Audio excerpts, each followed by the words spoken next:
said if I ever meet Dan Aykroyd, I'm going to ask him about this. You believe in UFOs? Well, is that right? I do. I've seen 4. And, you know, I can't say that they're alien craft, and neither can the Air Force. The Air Force has been very interested in this. They don't deny the existence of these hyperdynamic, super aerodynamic craft. They don't deny. Their anguish comes in that they can't tell you.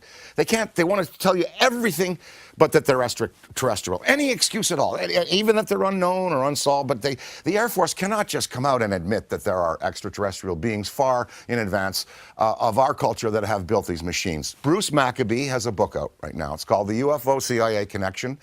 Or the UFO FBI-CIA Connection. It's you can get it on Amazon. Bruce Maccabee is a former consultant for the Department of Surface Naval Warfare, for the division in the Navy there that covers surface naval warfare. He's a physicist. I mean, this is not some flake, and he has gone and taken meticulous research and gotten everything basically over the last, since the 40s, that the Air Force, the CIA, the FBI have written about it. And they're very interested in knowing what's going on, but they, like us, they don't know. Have they asked you about the 4 you saw?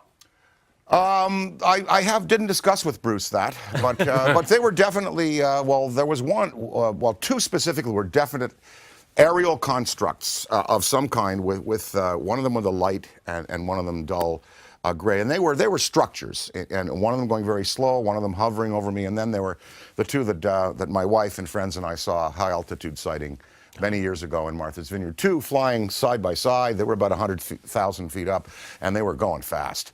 And I just had my driver the other day. I went to work there, you know, and I had a driver that got the driver to spare the knee and the ankle and the hip.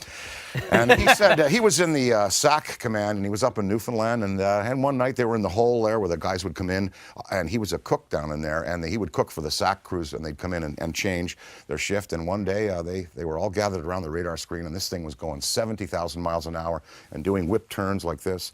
Wow. So yeah, no, I believe that like Lord Hill Norton said, that there's probably many species coming and going, and that the Air Force is very interested. They don't deny the existence, but they can't come out and say, you know, because then you're going to go, you know, wait a minute.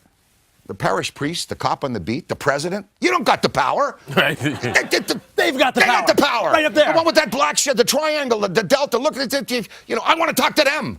And you'd have complete breakdown in society. The Brookings Institution in 1958 said as much. There was a study in that, and they said you can't divulge this. You can't make that this is real. So 50% believe, 50% don't believe. I happen to be a believer because I've witnessed 4 really unexplained craft. So. Yeah.